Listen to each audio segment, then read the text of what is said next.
Ben çekmesi 5 lira. Tamam 5 milyon verelim. Braji. Bana bir keremi çek. Evet.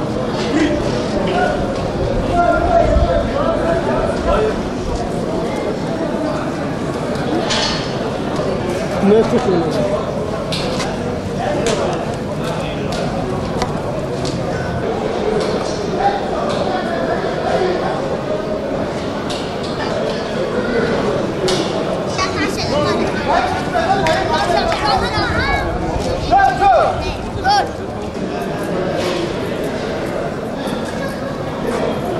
Yerel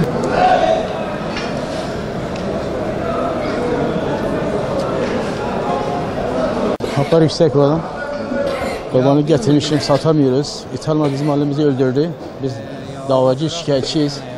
Niye bizim Cumhurbaşkanı hakaret yapıyor?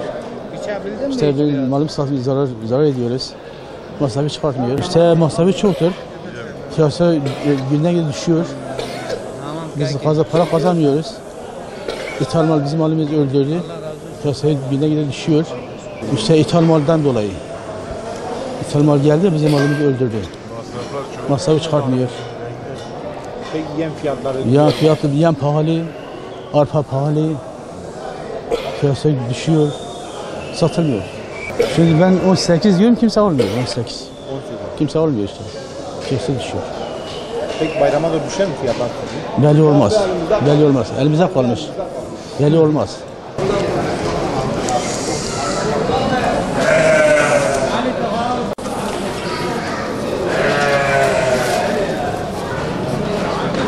Hak edilenmiş mi?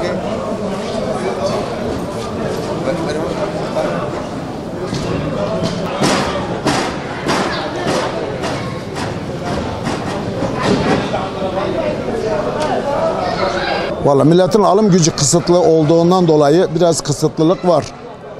Bir de fiyatlar da yüksek. Fiyatları yüksek olma nedeniyle onun için biraz millet çekimsel kalıyor. Ne kadar şu an fiyatlar? Şu anda 18-19 arasında mal toptan kayıyor. Vatandaşa bu 19-20'den aşağı yansımaz. 19-20'den aşağı yansımaz. Alan adama da satan adama da yanlış. Bugün arpanın kilosu olmuş 1 milyon, samanın kilosu olmuş 1 milyon. Alan ne yapsın, satan ne yapsın? Allah yardım eylesin her halde olana. Biraz durgun. O piyasa çok bozuk. Bu dolar davası yüzünden herkes malı paraya bağlamış, para kazanıyor gibisine mala sıkıntı. Yani maldan mal almıyorlar yani. Onun için biraz sıkıntı yaşıyoruz. Kuru kalabalık yani. Ki milletin alım gücü kısıtlı her şeyden önce. Satışlarımız şu anda durgun. Ama inşallah bayrama bir veya birkaç gün kalasıya bir hareketlilik olur.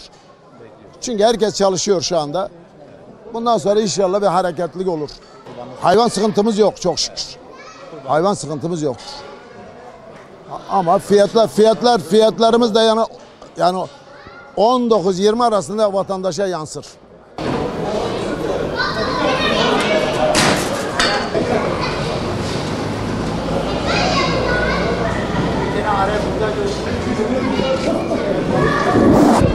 Tamam. Sıkıntı yok. Şimdi burada Kürtçe, Arapça, Türkçe. Abi 2 gün yok gerek yok. 2 gün sonra şeymiş 11 vereceğim. 10.000. Tamam. Da diğer de 20. Tamam. Acı fiyat söyle. Beyce abi acı fiyat takım beyce. Söyle. Fiyat da beyce. Bir beyce ya çıkma vardı kete ya.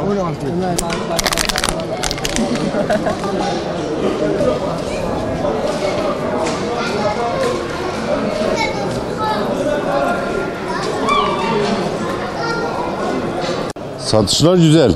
Hayvanımız bol. Ama yalnız buna dikkat etsinler Gaziantep vatandaşlarımız. Sadece şu fiyat şu anda 19-20 lira arası. Arkadaş diyor 17'ye koyun var. 17'ye küçük baş diye bir şey yok. O kantarda hile yapar. Alıcı müşterilerimiz onlara dikkat etsinler. 50 kiloluk, 60 kiloluk maldan 60 kiloluk mal aldın mı en az 30 kilo et vermesi lazım.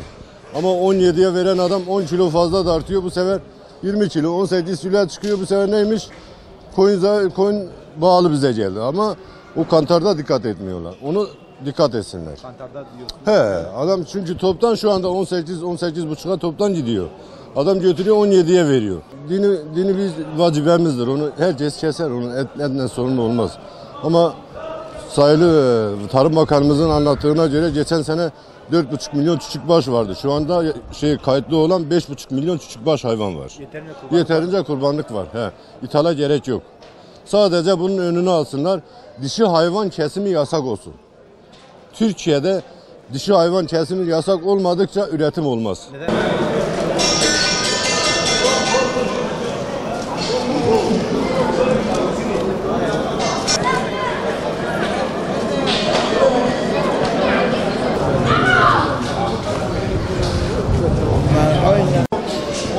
O 18 fiyat abi. 18 abi. 18.750 Yok abi. son. 18.750 son. 18 buçuk abi. 18.750 18 buçuk. yarı. 18.5. El göster abi.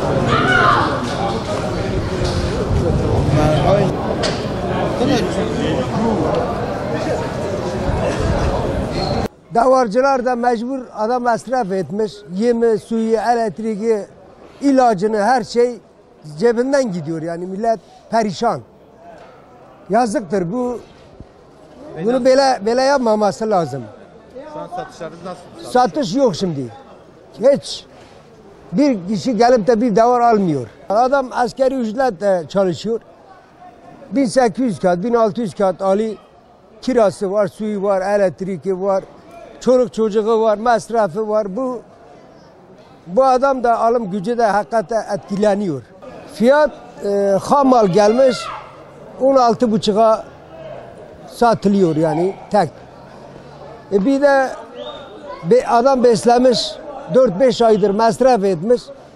Onun hakkı 20 kağıt. Ama ham mal gelmiş onun fiyatı öldürüyor. Yazık.